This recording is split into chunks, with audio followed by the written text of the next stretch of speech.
আকাশবাণী কলকাতা। স্থানীয় সংবাদ পড়ছি নমামি বসুরুদ্র। বিশেষ বিশেষ খবর। কেন্দ্রীয় স্বরাষ্ট্রমন্ত্রী ও বিজেপির সর্বভারতীয় সভাপতি একদিনের সফরে এসে পৌঁছেছেন। বিজেপি রাজ্য সভাপতির আজ পথে নামছে তৃণমূল যুব কংগ্রেস।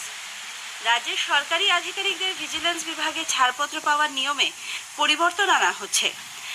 মালদার চাঁচলে একটি সোনার দোকানে গতকাল বড়দিনের সন্ধ্যায় ভয়াবহ ডাকাতির খবর পাওয়া গেছে। বাতাসে প্রচুর পরিমাণ জলীয় বাষ্পের উপস্থিতির ফলে উত্তর পশ্চিম ভারত থেকে কনকনে ঠান্ডা হাওয়া রাজ্যে প্রবেশ করতে না পারায় কলকাতা সহ দক্ষিণবঙ্গের তাপমাত্রা আজও বেড়ে রয়েছে। আসছি বিস্তারিত খবরে। কেন্দ্রীয় স্বরাষ্ট্রমন্ত্রী অমিত শাহ বিজেপির সর্বভারতীয় সভাপতি জেপি নাড্ডা একদিনের সফরে কলকাতায় এসে পৌঁছেছেন। দিল্লি থেকে বিশেষ বিমানে গত রাত 12:43 নাগাদ দুজনে কলকাতায় এসে পৌঁছন। কেন্দ্রীয় স্বরাষ্ট্রমন্ত্রী ও বিজেপির সর্বভারতীয় সভাপতিকে স্বাগত জানাতে কলকাতা বিমানবন্দরে উপস্থিত ছিলেন বিজেপির রাজ্য সভাপতি সাংসদ সুকান্ত মজুমদার, বিরোধী দলনেতা শুভেন্দু অধিকারী, বিধানসভায় দলের মুখ্য সচেতক মনোজ টিগ্গা, দলের সাংসদ দিলীপ ঘোষ, বিধায়ক অগ্নিমিত্রা পাল সহ অন্যান্য নেতৃবৃন্দ।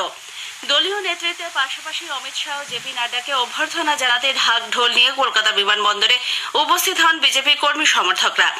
কলকাতা বিমানবন্দর থেকে দুজনে চলে যান নিউ টাউনের একটি 5 তারা হোটেলে। সফরসূচি অনুযায়ী আজ সকালে তাঁর মহাত্মা গান্ধী রোডের গুরুদুয়ারা এবং কালীঘাট মন্দিরে যাবার কথা। মধ্যাহ্ন ভোজনের পর বিজেপি রাজ্য নেতৃত্বের সঙ্গে তাঁরা বৈঠক করবেন। বিকেলে জাতীয় গ্রন্থাগারে একটি অনুষ্ঠানেও শ্রী শাহ যোগ দেবেন। এরপর নিউ টাউনের হোটেলে দলীয় কর্মীদের সঙ্গে বৈঠকের পর দিল্লি ফিরে যাবেন দুজনে। স্বরাষ্ট্রমন্ত্রী কলকাতা সফরের মধ্যে দলের রাজ্য সভাপতি সুকান্ত মজুমদারের বিরুদ্ধে স্বামী বিবেকানন্দকে নিয়ে কথিত মন্তব্যের অভিযোগে আজ পথে নামছে তৃণমূল যুব কংগ্রেস। এজন্য স্বামীজির ছবি ছাড়াও ফুটবল নিয়ে প্রতিবাদ মিছিলে সামিল হবেন তারা। কলকাতাতেও দুটি পৃথক মিছিল করা হবে। উত্তরে শ্যামবাজার পাঁচমাথা মোড় থেকে সিমলায় স্বামীজির বাড়ি পর্যন্ত মিছিলে নেতৃত্ব দিতে পারেন রাজ্যের তৃণমূল যুব সভানেত্রী সায়নী ঘোষ। দক্ষিণ কলকাতাতেও অপর একটি মিছিল থেকে বিষয়টির প্রতিবাদ জানানো হবে। স্বরাষ্ট্রমন্ত্রী অমিত শাহ ক্ষমা প্রার্থনাও করেছে তারা। উল্লেখ্য, রবিবার ব্রিগেডের লক্ষ্য কণ্ঠে গীতা পাঠ প্রসঙ্গে সুকান্তবাবু ফুটবল খেলা নিয়ে বিরূপ মন্তব্য করেন বলে তাদের অভিযোগ। রাজ্যের সরকারি আধিকারিকদের ভিজিলেন্স বিভাগে ছাড়পত্র পাওয়ার নিয়মে পরিবর্তন আনা হচ্ছে।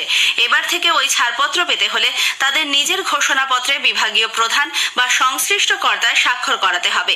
আইএএস, ডব্লিউবিসিএস আধিকারিকদের জন্য প্রশাসনের ঠিক করে দেওয়া আধিকারিকদের থেকে তাদের ঘোষণাপত্রে স্বাক্ষর নিতে হবে। আইএএস আধিকারিকদের ক্ষেত্রে অতিরিক্ত মুখ্য সচিব এবং ডব্লিউবিসিএস আধিকারিকদের ক্ষেত্রে সই করাতে হবে বিশেষ কমিশনার বা বরিষ্ঠ বিশেষ সচিবের কাছ থেকে। ভুয়ো জাতিগত শংসাপত্র চিহ্নিত করতে জেলায় জেলায় বিশেষ আধিকারিক নিয়োগ করা হচ্ছে। ব্লক পিছু একজন করে অ্যাডিশনাল ইন্সপেক্টর নিয়োগের সিদ্ধান্ত নেওয়া হয়েছে। সব মিলিয়ে সারা রাজ্যে 250-র কাছাকাছি আধিকারিক নিয়োগের পরিকল্পনা রয়েছে। অবসরপ্রাপ্ত অনগ্রসর শ্রেণী কল্যাণ বিভাগের ইন্সপেক্টর, সরকারি দপ্তরের এক্সটেনশন অফিসার, হেড ক্লার্ক এবং আপার ডিভিশন ক্লার্কদের এই কাজে নিয়োগ করা হবে। প্রতি মাসে তাদের সাম্মানিক দেওয়া হবে 12,000 টাকা। অভিজ্ঞতা থাকায় অনগ্রসর শ্রেণী কল্যাণ দপ্তরের অবসরপ্রাপ্তরা নিয়োগে অগ্রাধিকার পাবেন। ইতিমধ্যেই রাজ্যের একাধিক জেলায় এই মর্মে বিজ্ঞপ্তিও জারি করা হয়েছে। এখনো পর্যন্ত যত ভুয়ো শংসাপত্র বিলি করা হয়েছে সেগুলি খতিয়ে দেখে আধিকারিকরা প্রয়োজনে তা বাতিল করারও সুপারিশ করতে পারেন।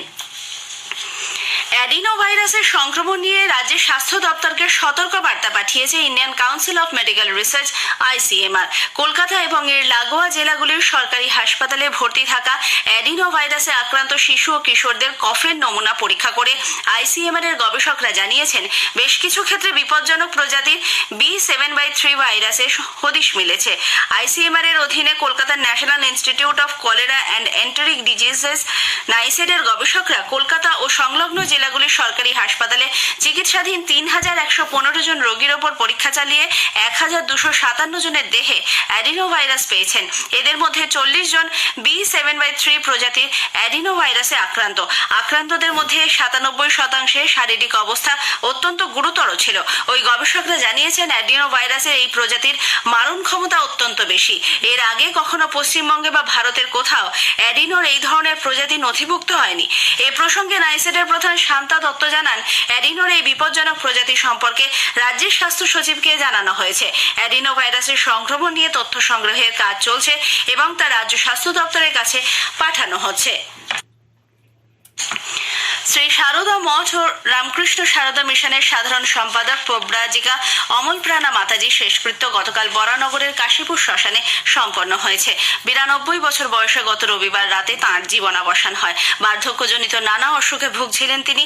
গতকাল বহু ভক্ত অমলপ্রাণা মাতাজির প্রতি শ্রেষ্ঠ শ্রদ্ধা জানাতে সারদা মঠে ভিড় করেন। প্রধানমন্ত্রী নরেন্দ্র মোদী এ মাসের 31 তারিখ আকাশবাণীতে মন কি বাত অনুষ্ঠানে তাঁর চিন্তাভাবনা দেশ বিদেশের মানুষের সঙ্গে ভাগ করে নেবেন। এটি হবে মাসিক এই বেতার অনুষ্ঠানের 108তম পর্ব।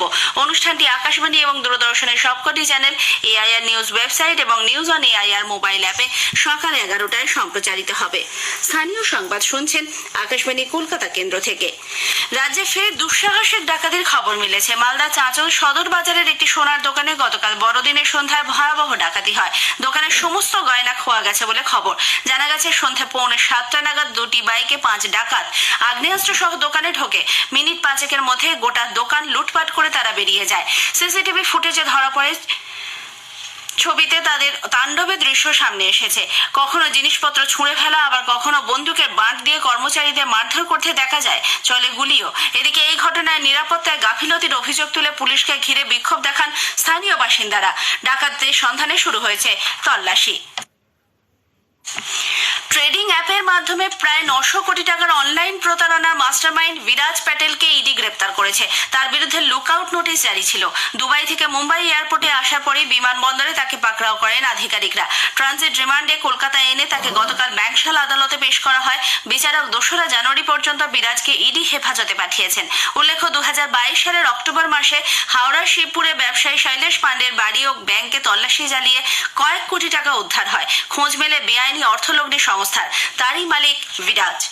উত্তর 24 পরগনার কামারহাটি পুরসভার অ্যাসিস্ট্যান্ট ইঞ্জিনিয়ার তমাল দত্তের সম্পত্তির বিষয়ে ইডি আধিকারিকরা তল্লাশি শুরু করেছেন। জানা গেছে, তমালের বাগুইয়াটির ফ্ল্যাট থেকে তল্লাশি চালিয়ে নগদ 14 লক্ষ টাকা, 2.5 কেজি সোনা ও হীরের গয়না উদ্ধার হয়, যার আনুমানিক বাজার মূল্য প্রায় 2 কোটি টাকা। এছাড়াও উদ্ধার হয়েছে বেশ কিছু নথি ও সম্পত্তির কাগজপত্র। আয়ের সঙ্গে সঙ্গতিহীন সম্পত্তির অভিযোগে এই অভিযান বলে জানা যায়।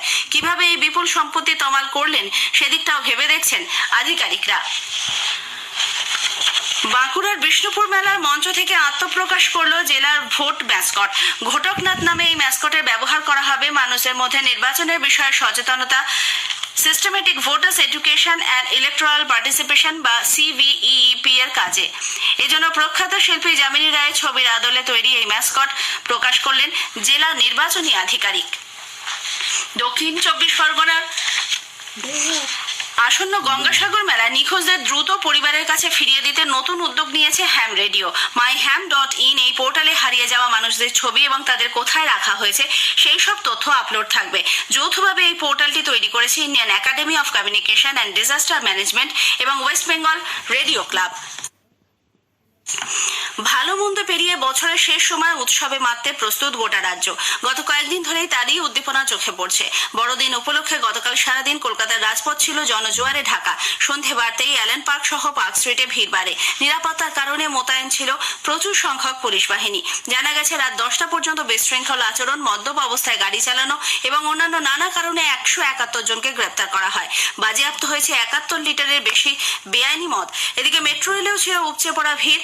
রাত 10টা পর্যন্ত গত বছরের তুলনায় 50,000-এরও বেশি যাত্রী ট্রেনে চড়েছেন বলে জানা যায়। বাতাসে প্রচুর পরিমাণ জলীয় বাষ্পের উপস্থিতির ফলে উত্তর পশ্চিম ভারত থেকে কনকনে ঠান্ডা হাওয়া রাজ্যে প্রবেশ করতে না পারায় গতকাল এই শীতের মৌসুমে বড়দিনেও ছিল যথেষ্ট গরম। শুধু কলকাতা নয়, দক্ষিণবঙ্গের সব জেলাতেই তাপমাত্রার পারদ চড়েছে। মোটের ওপর আগামী 5 দিন একই পরিস্থিতি থাকার সম্ভাবনা। কলকাতায় আজ সকালে সর্বনিম্ন তাপমাত্রা রেকর্ড করা হয়েছে 17.1 ডিগ্রি সেলসিয়াস, স্বাভাবিকের থেকে 2 ডিগ্রি বেশি। গতকাল দিনের সর্বোচ্চ তাপমাত্রা ছিল 25 ডিগ্রির ওপরে।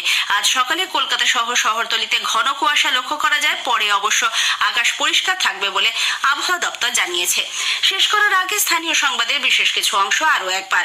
কেন্দ্রীয় স্বরাষ্ট্রমন্ত্রী ও বিজেপির সর্বভারতীয় সভাপতি একদিনের সফরে কলকাতায় এসেছেন। বিজেপির রাজ্য সভাপতির বিরুদ্ধে স্বামী বিবেকানন্দকে নিয়ে কথিত মন্তব্যের অভিযোগে আজ পথে নামছে তৃণমূল যুব কংগ্রেস।